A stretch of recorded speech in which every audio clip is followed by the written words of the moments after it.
আকীদার বিষয়গুলো আমরা যখন আলোচনা করি তখন অনেকে এগুলোতে খুব স্বাদ মজা পায় না। যে সমস্ত নিরস আলোচ্য বিষয়গুলো আছে তার মধ্যে একটি আলোচ্য বিষয় হচ্ছে আকীদার বিষয়। এখানে তেমন রস মজা নেই। যদি আমি ফজিলতের কিছু কথা বলতাম তাহলে অনেকটা আমরা রস পেতাম, মাঝে মধ্যে আলহামদুলিল্লাহ, সুবহানাল্লাহ এগুলো বলতে পারতাম। 2 রাকাত নফল নামাজ পড়লে একটা হজ, একটা উমরা, সাথে জিহাদের সওয়াব পেয়ে যাবেন, এরকম কথা যদি বলতাম তাহলে আমরা খুব মজা পেতাম। কিন্তু আকীদার মধ্যে এই ধরনের কথা নেই। ফলে আকীদার এই বিষয়গুলো এখানে নিরস আলোচনা, নিরস আলোচ্য বিষয়, এগুলোর মধ্যে ওই মজা আমরা পাই না। যারা ফজিলতের আলোচনা করে থাকেন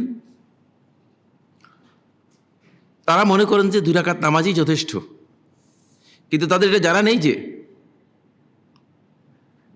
আকীদা ছাড়া, তাওহীদের মৌলিক বিষয়গুলো পরিশুদ্ধ হওয়া ছাড়া কোনো ব্যক্তির কোনো ইবাদত, কোনো দান, কোনো নফল, কোনো কিছুই আল্লাহ রাব্বুল আলামিনের কাছে সামান্যতম ওজন বহন করবে না, সামান্যতম ওজন বহন করবে না। এই বিষয়ে আলোচনা করা দরকার হচ্ছে প্রথম, এটা প্রথম বিষয়। কিন্তু প্রথম যেটা সেটাই নাই।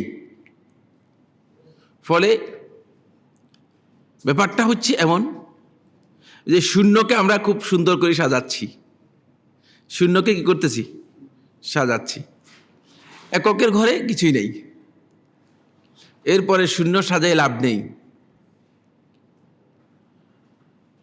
ফলে ঈমানের যেই মানদণ্ডে উত্তীর্ণ হওয়ার কথা আমাদের, অনেক জায়গায়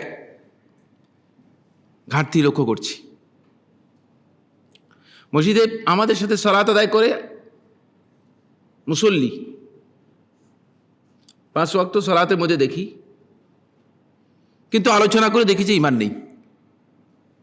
আপনার কি আমার বক্তব্য রাগ হচ্ছে কিনা? আলোচনা করে দেখি যে না, ঈমান নেই। কোরআনের আলোচনা, কোরআন শিক্ষা দিচ্ছে, কোরআনের বক্তব্য দিচ্ছে মানুষের কাছে, তার সাথে যখন আকীদার মৌলিক বিষয়গুলো নিয়ে মত বিনিময় করি তখন দেখি যে এর আকীদা মুসলমানদের আকীদা নয়, অমুসলিমদের আকীদা। বুঝতে পেরেছেন? অথচ কোরআনের টিচার, তিনি কোরআন শিক্ষা দিচ্ছেন। এদের দিকে আমি তাকাই যখন, তখন আমার মনে পড়ে যে নবী সাল্লাল্লাহু আলাইহি ওয়াসাল্লাম একটা হাদিস কিয়ামতের আলামতের মধ্যে উল্লেখ করা হয়েছে, কিন্তু হাদিসটি সনদের দিক থেকে খুব দুর্বল।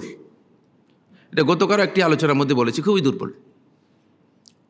কোনোভাবে এর সনদ পর্যালোচনা করে হাদিসটাকে সুসবল করা যায়নি, অনেক দুর্বল। কিন্তু হাদিসটা যখনই আমি মসজিদের মধ্যে প্রবেশ করি, মসজিদে মুসল্লিদের সাথে কথা বলি, তখন আমার স্মরণে পড়ে যে কিয়ামতের আগে এমন এক সময় আসবে যে মসজিদে মুসল্লিরা সালাত আদায় করবে,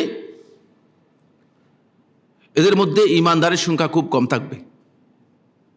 ঈমানদারের সংখ্যা কি হবে? কম হবে।